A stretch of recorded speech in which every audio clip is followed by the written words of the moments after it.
감사합니다. 하나님께서 저희들을 아버지 사랑하여 주시고 하나님 나라 가운데 살게 하시며 주어진 인생 가운데서 하나님의 교회를 섬기는 자로 말씀 사역자로 불러주신 것 감사하고, 아버지 하나님 연습과 훈련과 아버지 과정을 거치면서 생략하지 않게 하시고 아버지 하나님 날마다 전진할 수 있도록 축복하여 주신 것 감사하며, 오늘도 말씀과 함께 하시는 성령 하나님, 우리 가운데 내주하시는 성령 하나님과 인어 커넥션하게 하실 주님을 찬송하오며 예수님의 이름으로 기도하옵나이다. 아멘. 하나님 말씀은 요한복음 16장 1절서부터 15절까지 보겠습니다. 같이 읽겠습니다. 네, 175쪽. 성경책 없어요? 내가 너희 이것을, 우리 같이 읽습니다. 내가 이것을 너희에게 이름은 너희로 실족하지 않게 하려 함이니 사람들이 너희를 출교할 뿐 아니라 때가 이르면 물은 너희를 죽이는 자가 생각하기를 이것이 하나님을 섬기는 일이라 하리라. 그들이 이런 일을 할 것은 아버지와 나를 알지 못함이라. 오직 너희에게 이 말을 한 것은 너희로 그때를 당하면 내가 너희에게 말한 이것을 기억나게 하려 함이요 처음부터 이 말을 하지 아니한 것은 내가 너희와 함께 있었음이라. 지금 내가 나를 보내신 이에게로 가는데 너희 중에서 나더러 어디로 가는지 묻는 자가 없고 도리어 내가 이 말을 함으로 너희 마음에 근심이 가득하였도다. 그러나 내가 너희에게 실상을 말하노니 내가 떠나는 것이 너희에게 유익이라. 내가 떠나가지 아니하면 보혜사가 너희에게로 오시지 아니할 것이요 가면 내가 그를 너희에게로 보내리니 그가 와서 죄에 대하여 의에 대하여 심판에 대하여 세상을 책망하시리라. 죄에 대하여라 하면 그들이 나를 믿지 아니하며 의에 대하여라 하면 내가 아버지께로 가니 너희가 다시 나를 보지 못하며 심판에 대하여라 하면 이 세상 임금이 심판을 받았습니다. 내가 아직도 너희에게 이를 것이 많으나 지금은 너희가 감당하지 못하리라. 그러나 진리의 성령이 오시면 그가 너희를 모든 진리 가운데로 인도하시리니 그가 스스로 말하지 않고 오직 들은 것을 말하며 장래일을 너희에게 알리시리라. 그가 내 영광을 나타내리니 내 것을 가지고 너희에게 알리시겠습니다. 무릇 아버지께 있는 것은 다 내 것이라. 그러므로 내가 말하기를 그가 내 것을 가지고 너희에게 알리시리라 하였노라. 아멘. 자, 성령 하나님께서 오신 예수님 약속의 본문입니다. 예수님과 성령 하나님의 오심은 성부 하나님께서 계획하시고 목적을 이루기 위하여 오십니다. 이것을 우리는 신학적으로 하나님의 의논, 우리가 이야기하는 구속 사역이다. 이렇게 구속사. 여러분들은 보통 이거는 많이 들어봐요. 구속사와 구속사역. 차이는 뭐냐면 이거는 시간 속에서 이야기하는 거예요. 시간 속에서. 안 보여요? 이거는 시간 속에서 이야기하는 거고, 이거는 뭐예요? 구속사역. 이거는 영원 전에 계획하고, 그 다음에 오늘, 지금 여기서 성취가 된다. 요거예요. 그러니까 요거는 우리는 누가 이제 신학적 용어로 영광이라고 표현합니다. 그러니까 구속사는 여러분들이 많이 들어봐서 성경을 그냥 우리 국어책처럼 그 사건 당시의 배경 뭐 이런 것들을 가지고 연구하는 거죠. 그런데 우리 성경은 우리 장로교 입장에서는 구속 사역으로 해석하는 거예요. 아, 이것은 영원전에 하나님이 계획하신 일을 지금 오늘 여기서 성취하고 있다. 이렇게 되는 거죠. 그러니까 성자 하나님의 오심과 성령 하나님의 오심이 영원전에 하나님이 계획하신 일을 성취하셨다. 이렇게 되는 거죠. 그러니까 이거를 여러분들이 이제 잘 이해를 해야 성경이 그 다음부터 읽기 시작하는 거예요. 자, 그러니까 이거를 우리는 영원전 계획을 우리는 의논, 하나님의 의논이라고 하고 평화의 의논, 뭐 그 다음에 구속 언약 이렇게도 표현합니다. 자, 하나님께서 우리에게 도대체 무엇을 하시려는가, 무엇을 채우시려는가, 어떻게 그 일을 하시려는가, 기독교의 질문입니다. 그러니까 기독교에서 가장 중요한 질문은 왜 하나님이 이 일을 하셨나? 왜 하나님이 성령 하나님을 보냈나? 왜 하나님이 성자 하나님을 보냈나? 왜 하나님이 이것을 의논했나? 이건 우리가 하나님의 기쁘신 뜻대로 했다라고 이야기하는 건데, 여기에 이제 우리가 말하는 소위 말하는 삼위일체론이 여기서 나옵니다. 조금 이따가 그거는 이제 설명하고, 자, 그 다음에 십자가의 용은 십자가 한번 읽겠습니다. 십자가에 죽으시고 부활하신 인간의 구원은 하나님의 속성을 거스르는 것으로 볼 수는 없습니다. 죄를 지은 인간이 그저 구원을 받는다는 것은 하나님의 공의에 어긋나는 일로 보입니다. 어떻게 정의로운 하나님께서 죄를 그냥 넘기실 수 있겠습니까? 이것은 하나님의 속성에 의해서 허락되지 않는 것으로 보입니다. 그러나 성경은 여기에 대하여 분명한 가능성을 말하고 있습니다.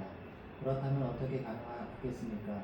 인류의 멸망을 원치 않으시는 광대한 하나님의 선과 긍휼입니다. 하나님의 의를 파괴하지 않으시면서 인류에게 자신의 긍휼을 드러내시는 방법을 주시는 하나님의 무한한 지혜입니다. 자, 하나님의 의라는 게 있죠. 하나님의 의.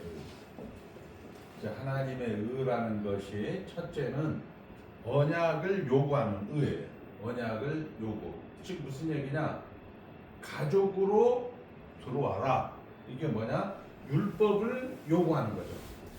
뭐뭇을 지켜라.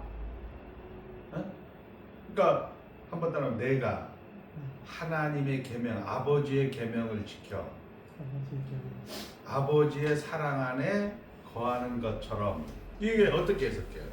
너희도 내 계명을 지켜 내 사랑 안에 거하라. 그럼 여러분들 사랑이라는 것은 러브 뭐 이런 식으로 해갖고 우리가 성경을 보더라도 쉽게 얘기하면 국어식으로 본단 말이에요. 그러니까 이렇게 되는 거죠. 내가 예수님이 아버지의 계명을 지켜 아버지의 사랑 안에 거하는 것 같이 이렇게 되어 있다. 그럼 이게 무슨 뜻이에요? 내가 아버지의 계명을 지켜 아버지의 사랑 안에 거하는 것 같이 너희도 내 계명을 지켜 나의 사랑 안에 거하리라. 지난 시간에 우리 백영희 목사님하고 잘 들었는데 전혀 처음 듣는 사람들처럼 이게 무슨 얘기예요? 사랑이라는 뜻이 뭐예요? 내가 아버지의 계명을 지켜. 누가 못 지켰어요? 이거는 아담이 하나님의 계명, 선과 악을 알게 하는 나무를 선악과 계명을, 그러니까 선악과는 형식적으로는 두 가지 요건이 있어요. 자유인에게 주는 거예요. 그다음 내용적으로는 인간의 본분, 너는 하나님의 피조물이다. 그러니까 하나님이 기준이 되고, 즉 인간은 피조물이다. 즉 하나님이 절대 최종 권위자다. 이 얘기를 하는 거예요. 선악과 명령.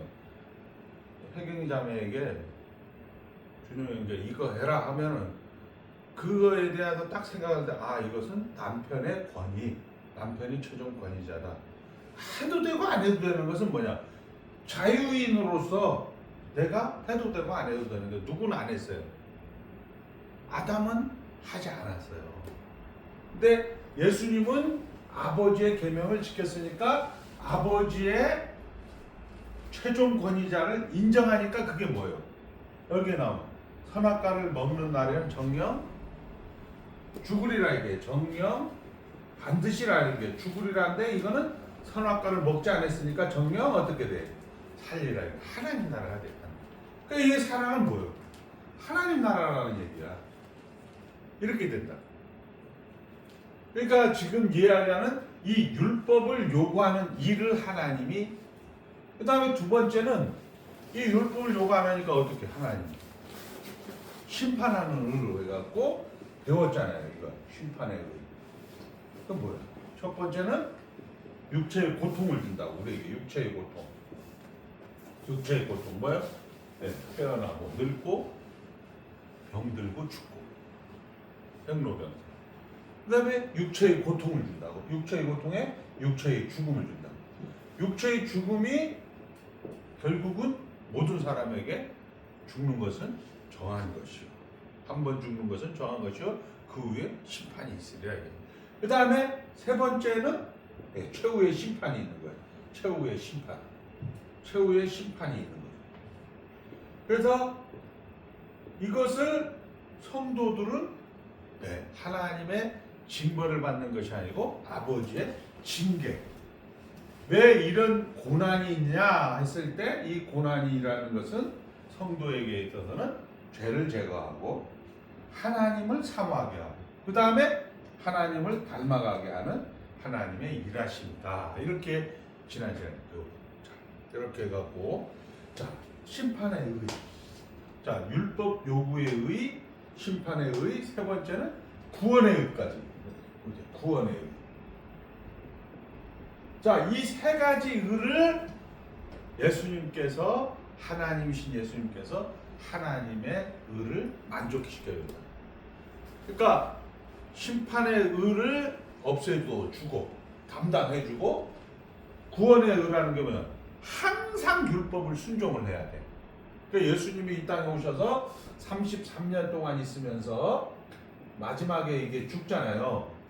이게 이 죽으면서 쉽게 얘기해서 하나님의 심판의 의를 감당을 했어요. 죄값을 받았고 33년 살면서 하나님의 율법의 요구를 다 들어준다. 그래서 예수님이 요한복음 19장 31절에 다 이루었도다 이렇게 해서 그걸 누구? 회경이 목사하고 준영이 전도사하고 용훈이 전도사하고 같이 했어. 내가 그리스도와 함께 죽고 그리스도와 함께 살았다. 이걸 기독교라고 합니다. 근데 이거를 하기 위해서 영원전에 하나님이 계획을 하셨는데 예수님 가서 죽으세요. 준용이 전도사를 위해서 죽으세요. 아멘. 아멘. 예수님은 이제 이런 것들을 우리는 성부, 성자, 성령. 이거는 뭐냐면 결국 이 용어를 쓸 때에는 하나님 위격, 1위격, 2위격, 3위격 상호 간의 관계. 그 다음에 이거는 내부를 향한 사역이다라고 얘기합니다. 근데 하나님이 회경이 목사하고 얘기할 때는 뭐예요? 성부, 성자, 성령이 동시에 하게 돼 있단 말이에요. 일체로서 사역을 하게 되는 거예요. 삼위로서 사역은 뭐예요? 이거는 내부를 향한 사역이고 회경이하고 할 때 성령만 사역하는 거예요. 성자와 성부가 같이 가는 거예요. 응? 같이 가는 거예요. 근데 이걸 자꾸 헷갈리니까 성령 받아라, 성령 받아라는, 성령 받아라는 여러분 어떻게 해석해야 돼? 하나님을 받아라 이런 얘기예요. 그래서 성령 하나님의 대표 사역 시대, 성자 하나님의 대표 사역 시대. 근데 창조는 우리가 태초에 하나님의 천지를 창조하셨느니라 땅의 수면이 이렇게 운행하고 하나님의 신은 성령은 말씀이 예수님이 가라사대가 나온단 말이에요. 예수님이 세례받을 때도 삼위 하나님이 다 나오잖아요. 하늘의 음성, 성령의 비둘기 이렇게 된단 말이에요. 외부를 향한 사역일 때는 어떻게 한다? 동시사역이다. 그러니까 이거를 놓치니까 자꾸 이제 이단도 아니지 그냥 무식한 것들이지 사실은. 이런 부분들이 나오는 거예요. 이해됐죠 여기까지? 이걸 우리는 삼위일체 하나님의 구조 어거스틴이 한 거예요. 자 그래서 인간의 구원은 하나님의 속성을 거스르는 것으로 볼 수는 없습니다. 하나님은 이게 뭐예요? 아니 자기가 심판 안 하는 놈을 말 안 듣는 놈을 두드려 팼는데 다시 구원한다는 게 말이 됩니까? 이렇게 지금 질문하는 거예요. 두드려 팬 놈을 어떻게 다시 살려줍니까? 이렇게 말이 되는데 그거에 대한 답은 뭐라고 하나? 무한한 지혜와 능력이다. 이렇게 지금 표현합니다. 자, 여기까지 이해돼서요. 두 번째 이것에 하나님은 자신의 속성을 모두 만족시키면서 인간을 구원하시는 신비로운 섭리를 보이십니다. 이러한 것을 보면서 우리는 다시 한번 하나님의 능력과 지혜를 찬양할 수밖에 없습니다. 하나님은 자유로우신 분입니다. 그러나 인간의 구원을 필연적으로 원하십니다. 하나님은 죄에 지은 인간을 구원하시는 아무런 책임이 없습니다. 인간이 하나님께 구원을 요구할 수 없습니다. 하나님은 모든 것을 합당하고 충분하게 주셨기 때문입니다. 인간이 아무도 구원받지 않는다고 할지라도 하나님의 영광에는 조금도 흠집이 되지 않습니다. 누가 하나님께 먼저 드려서 갚음을 받을 수 있겠습니까? 그럼에도 성경은 인간의 구원은 필연적이라고 합니다. 왜 그럴까요? 하나님께서 가장 자유스럽고 불변성 작정으로 인간의 구원을 의지하셨기 때문입니다.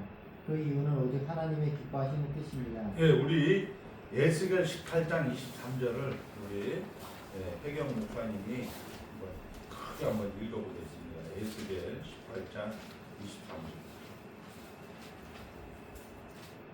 주 여호와의 말씀입니다.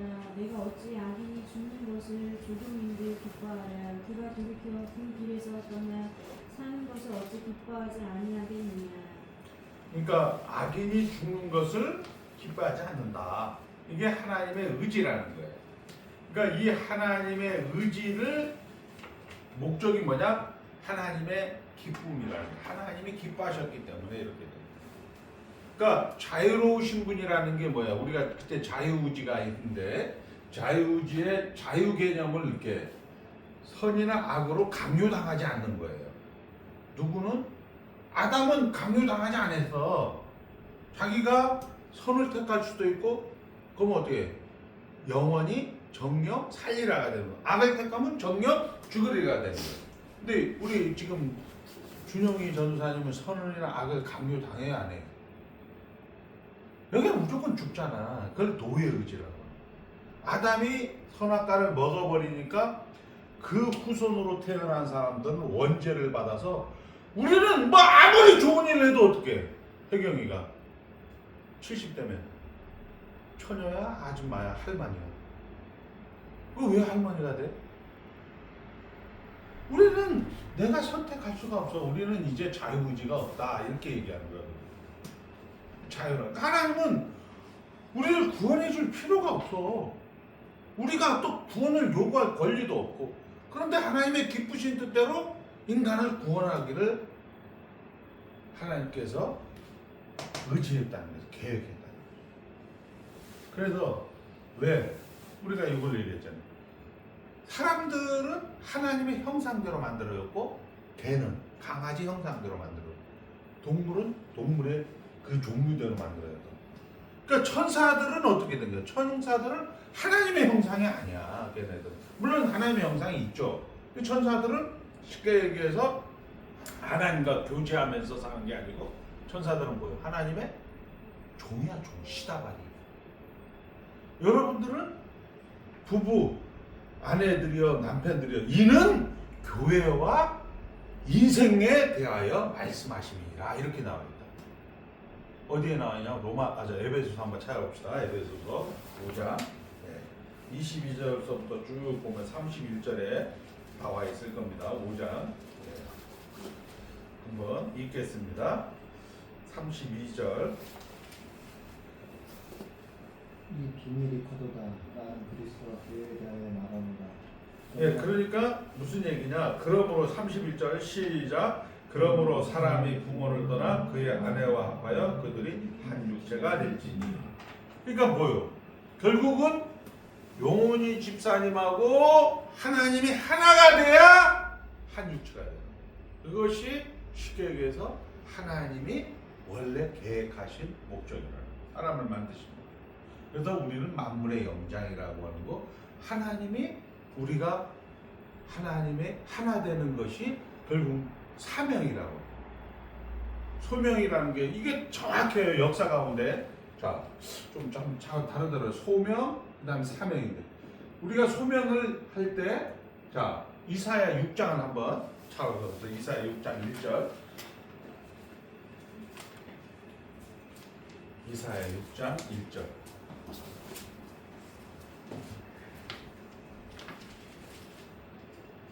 자, 크게 한번 읽어봅시다. 시아 왕이 주전에 내가 본즉 주께서 높이 들린 보좌에 앉으셨는데 그의 옷자락은 성전의 6절 그 다음부터 6절. 그때 그 스랍 중에 하나가 부젓가락으로 제단에서 집은 바 핀 숯을 손에 가지고 내게로 날아와서 그것을 내 입술에 대며 이르되 보라 이것이 내 입에 닿았으니 내 악이 제하여졌고 내 죄가 사하여졌느니라 하더라. 그 다음에 누가 갈고 여기 나오잖아요. 계속 한번 읽어봐요. 내가 또 주의 목소리를 들으니 주께서 이르시되 내가 누구를 보내며 누가 우리를 위하여 갈고 하시니 그때 내가 이르되 내가 여기 있나이다 나를 보내소서 하였더니 예. 부른다라는 얘기를 한국말로 소명이라고 하는 거예요. 그러니까 우시아 왕이 죽던 때야 죄와 비참 속에서 부르는 거예요. 자, 우리 대한민국의 1884년도 84학번 때 우리 아펜젤러가 들어와요. 아펜젤러. 우리가 잘 아는 대한민국의 복음이 되는 이 1884년도 다음에가 몇 년도예요? 80. 이야, 진짜 85년에 뭐가 있었냐면 갑신정변이라는 거. 갑신정변. 갑신정변은 잘 살아보려고 하다가 개화파가 가지고 야, 우리 좀 소금 국물을 달달아서 잘 살아보자. 너무 이 청나라 의지하고 그 반상에게 너무 못 살고 막 죽던 해야 죽던 해. 이때 하나님이 우리를 찾아온다. 이게 이제 대한민국의 복음이 들어오는 거예요. 우리 1517년 뭐예요? 비텐베르크 성당에 루터가 95개 반박문. 이때도 1000년 동안의 그런 암흑기를 딱 할 때 하나님께서 루터를 통하여서 종교개혁을 일으킵니다. 우시아가 죽던 때. 그때 여러분들이 죄와 허물로 죽은 상태에서 이제 하나님이 일을 하기 시작해요. 뭐를 하지? 죽은 다음에 구원을 시작한다. 죽은 다음에 심판을 받는다는 구원을 시작해. 이게 뭐냐? 사명이야. 구원이라는 게 뭐예요? 구원이라는 게 만족을. 자, 문조교는 17장서부터 우리 나온다. 요한복음에 구원이라는 것은 그리스도 안에서 통일되게 하려 함이니라. 하나님과 나와 하나였듯이 저들과 하나님도 하나 되게 하여 주시옵소서. 성령이 하나 되게 하심을 힘써 지키라. 이게 목사가 하는 사명이라고. 설교가 하나 되게 하는 거예요. 그걸 뭐야? 우리가 잘 알아야 돼요. 하나님이 율법이 요구하는 것이 뭡니까? 뭐예요? 율법이 요구하는 게? 하나님 사랑, 이웃 사랑이란 말이에요. 그러니까 이 심판과 구원을 거쳐서 결국은 율법의 요구를 만드는 거예요. 그리스도와 하나 되게 하는 거예요. 누가 이루었다고 이거를? 예수님이 이룬 거야. 역사 가운데서. 그런데 이거를 누가? 역사 가운데 1800년 한국의 대한민국이 복음이 들어오면서 심판에 의해서 구원에 의해서 율법을 요구를 만들었다. 비텐베르크 성당에서 루터에 의해서 칼뱅에 의해서 결국 이 구원에 의해서 여러분들이 율법의 요구까지 가게 됩니다. 역사는 계속 그렇게 반복. 여러분의 현장도 마찬가지예요. 집도 마찬가지예요. 여러분의 가정도 마찬가지예요. 뭐 누가 얘기하면 뭐 뻘짓한다. 해야 돼. 그거 어떻게 그 다음에 뻘짓이 뭐야? 이거단 말이야. 이건데 결국 그걸 또 하나님이 구원의 의로 바꾼다. 거기에 반드시 여러분들 같은 사람, 그냥 묵묵히 하나님과 하나 되심을 믿고 가는 사람들이 있단 말이에요. 그걸 계속 반복하죠. 아침과 낮이 그리고 밤과 저녁을 계속 반복하죠. 그러면서 하나님께서 하나님의 일을 해나가는 거예요. 그것을 이제 성경이 이야기하는 거예요. 계속 읽겠습니다. 이 세상에서 성도가 받는 구원은 불완전한 것이 아닌 완전한 구원입니다. 이 생에서 받는 성도의 구원은 완전한 구원의 시작이라는 면에서 완전합니다. 그 구원은 내세에서 모두 완전하게 완성될 것입니다. 희생에서의 구원은 죄와 징벌에서로부터의 구원이라는 면에서 완전합니다. 그리고 오는 세상에서의 구원은 우리 눈에서 모든 눈물을 씻어주시고 우리 안에 있는 하나님의 형상이 완전하게 회복될 뿐 아니라 하나님께서 성도의 모든 것이 되시고 함께 하시기에 완전합니다. 인간의 죄의 대가를 감당, 항상 율법의 순종. 자, 이것이 십자가에서 죽으시고 부활로 하신 일이라는 거죠. 그건 뭐요? 우리의 죄가는 다 담당해서. 그러니까 여러분들은 죄인이 아니에요. 그래서 칭을 의롭다 하는 거예요, 여러분들은. 근데 회개하면 안 되는 거야. 그 회개를 가지고 장난치는 게 구원파라고. 대부분 봐봐. 이게 좀 사꾸라들은 전부 죄 가지고 장난친다고. 우리는 이미 죄책과 형벌로부터 완전해진 자예요, 우리가. 의롭다 치 물론 우리가 죄를 지었기 때문에 인생이라는 죄의 오염이란 전적 부패와 전적 무능력을 경험하겠지만 우리는 예수 그리스도의 속죄의 완전성 이걸 인정을 해야 내 구원의 시작. 하나님 나라는 언제 시작된 거야? 지금이라고. 그러면 하나님 나라 가서 어린 양이 독사구려하고 이런 것들은 내세해서 그거를 한번 따라합니다. 천국의 극치. 이렇게 신학적으로는 천국의 시작은 어디라고? 지금이라는 거야. 이미 하나님 나라가 너희 가운데 이미 있다. 성경에 나오잖아요. 이걸 첫째 부활이라고 하는 거고 이 천국의 극치를 둘째 부활이라고. 성경이 그렇게 얘기하고 있어. 근데 우리는 요거만 천당이라고 해. 요거만. 여기 나오잖아. 천국에. 이거가 안 되니까 자꾸 뭐라고. 이걸 재단이라고. 오늘도 기도회 재단에서 오늘도 강단에서 목사를 제사장이라고 이렇게 돼. 그런 것들이 성지순례 뭐 이런 용어들 다 그런 거예요. 이해가 됐죠? 자, 그 다음에 이어 성령 하나님께서 우리에게 오십니다. 유격 상호 간의 관계에 대해서 성자의 발생과 성령의 발생이라는 용어는 성부가 나게 하신 자이며 능동이며 성자는 말씀을 받는 자로서 수동입니다. 발출이라는 용어는 성부와 성자가 보내신 자이며 능동이며 성령을 보내심을 받는 자, 스스로 보내심을 받은 자로서 수동과 능동을 동시에 가지는 것입니다. 시간 이전에 영원 전이면 시간과 공간을 고려하지 않습니다. 또한 유격 상호 간의 권위 등은 동등합니다. 잠깐 여기서 발출 때문에 동방교회가 서방교회가 나옵니다. 성부로부터 성부로부터 성령이 나왔다 할 때는 동방교회. 우리는 성부와 성자로부터 나왔다가 서방교회. 오케이? 자, 계속 읽겠습니다. 에베소 1장 3절 14절 처음부터 계획된 일이라고 합니다. 하나님 영광을 찬송하려는 목적으로 하나님의 계획과 성취가 어떤 강요나 권력이 아니라 기쁨이기 때문에 우리 마음 깊은 곳에서 충만한 찬송을 그 앞에 바치게 될 것이라는 약속입니다. 하나님이 일하심은 창세 전부터 준비하신 것으로 반복하는 표현, 예수 안에서 창세 전에 그 깊으신 뜻대로 예정입니다. 그래서 예수 그리스도의 오심은 전환점을 가지고 반전으로 새로운 국면으로 그 국면의 보증과 약속의 절대적 증거가 성령 하나님의 오심입니다.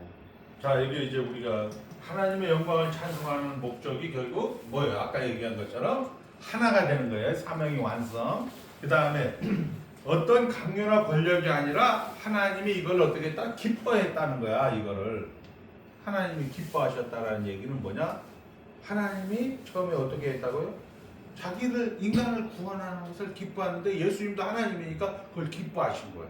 이게 뭐예요? 자유라는 개념이에요. 자유에 있는 것입니다. 내가 악을 선에 이게 강요당하지 않고 어떤 필연적인 거에 의해서 결정되지 않아요. 여러분들이나 저는 다 지금 필연적인 거에 의해서 결정당해요. 우리는 노예의 의지지만 노예의 의지에 있는 사람을 하나님이신 기뻐하신 뜻대로 우리를 불러다가 은혜의 의지로 은총의 의지로 우리를 옮겨준 거죠. 그러니까 아담은 자유인으로서 죽을 수도 있지만 우리는 은총의 의지에 있는 사람은 절대로 지옥은 못 가는 거예요. 우리는 무조건 천당이에요. 여러분들 하는 건 무조건 다 천당이에요. 그래서 그리스도 안에서 예만 된다. 이게 독일하고 오늘 월드컵 경기를 했는데 우리가 3대2로 이겼어. 근데 전반적으로 우리가 2골 먹으니까 아 큰일 났다는데 재방송 보는 사람이 큰일 났다고 해요. 느긋하게 봐요.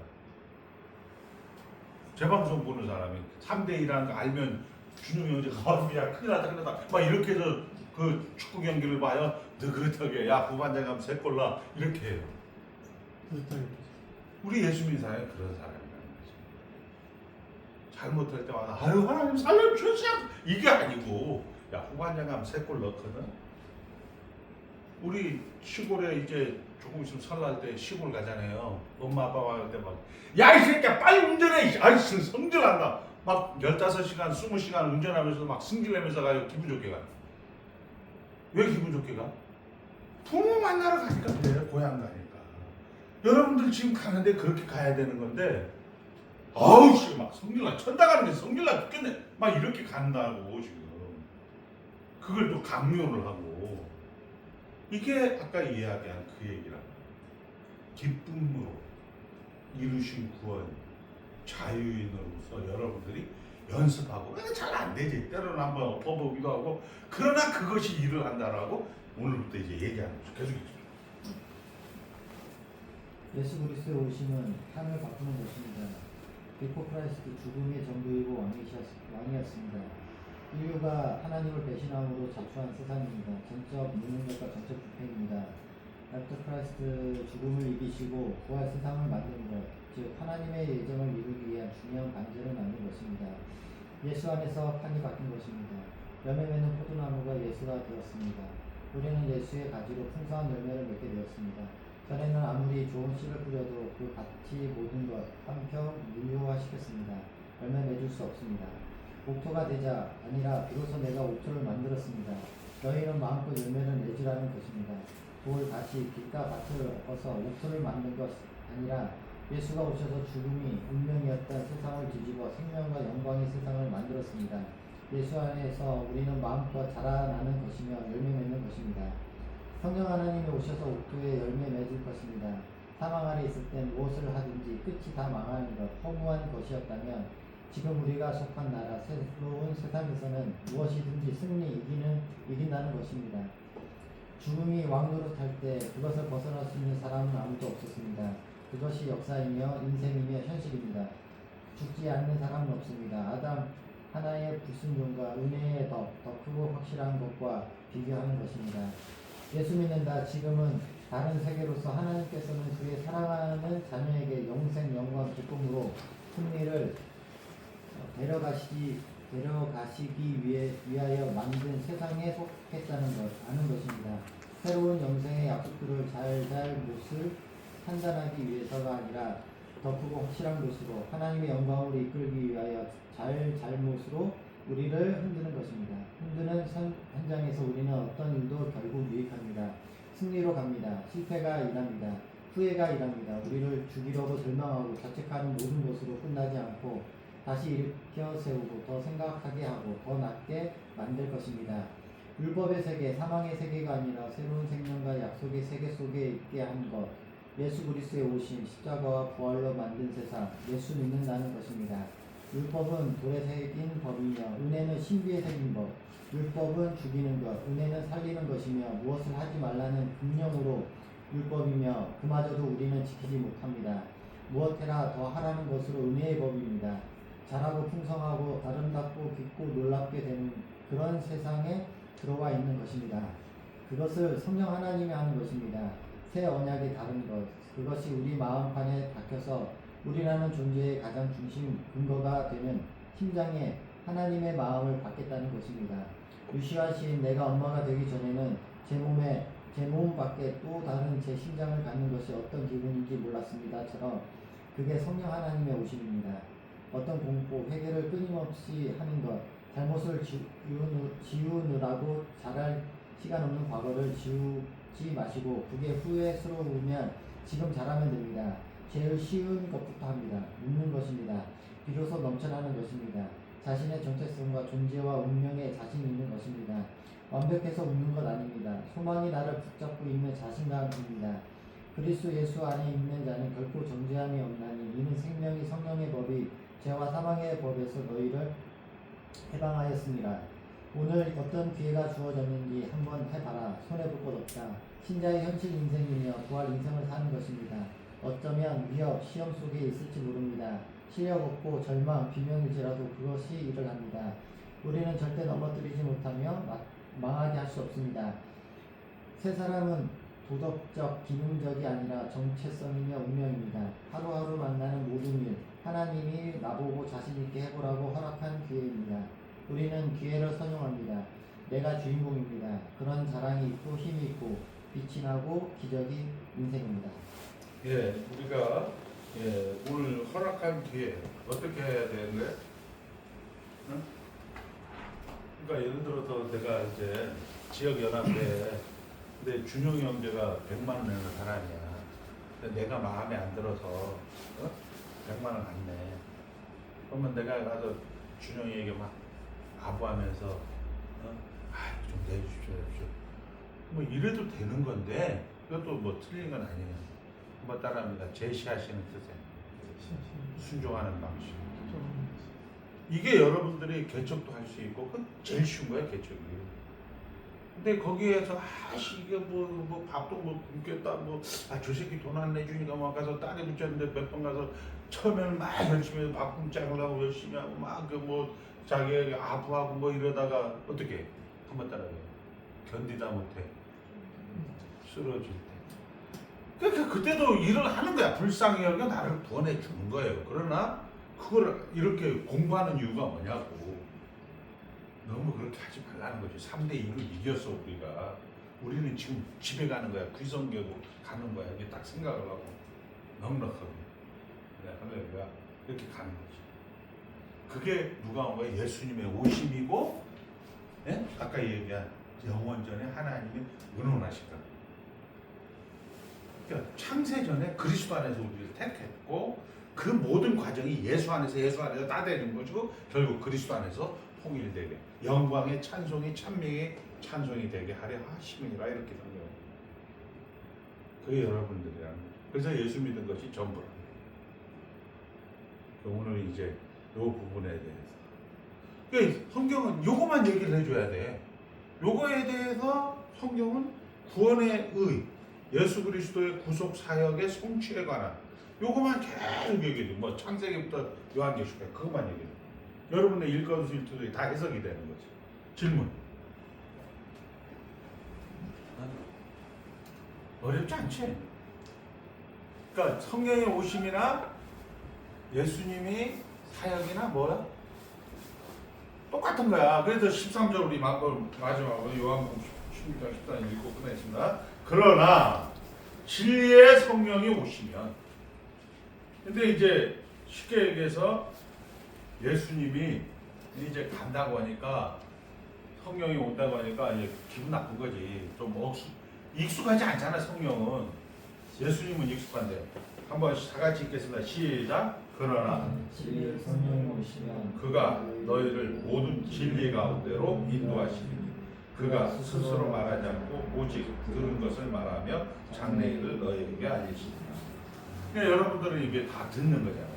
그러니까 하나님이 얼마나 이렇게 집요하냐고. 예수님이 와서도 했고 영원전에도 했고 성도로 구약도 얘기했고 이게 또 뭐 자기가 안 되니까 또 죽어서도 또 누굴 보낸다? 고해서 성령을 보내서 똑같이 그거 말하는 거야. 계속 하는 거지. 그러니까 결국은 우리가 승리할 수가 없다는 그런 거죠. 그죠? 그러니까 성령 오심이나 그러면 사도행전 2장 1절은 필로크 즉 발출이에요 미시오예요. 그러니까 하나님이 오시는 건데 성경적으로 이렇게 해석학적으로 보면 성자가 갔으니까 오순절 성령 강림이니까 성부와 성자로부터 보내신 자 이게 발출이 돼요. 물론 성령 하나님이 대표 사역이니까 거기에 방언이나 이런 것들은 하나님이 삼위일체 사역의 이 동시 사역도 되죠. 그러나 우리는 이제 그렇게 성경을 보는 거죠. 구조로 예수님이 성탄도 이거는 프로세시오 발생 요거는 우리가 말하는 필로크 이렇게 되는 거예요. 이해됐죠? 천영 목사님 안 오셨어? 아까 소리 안 나네. 한번 가서.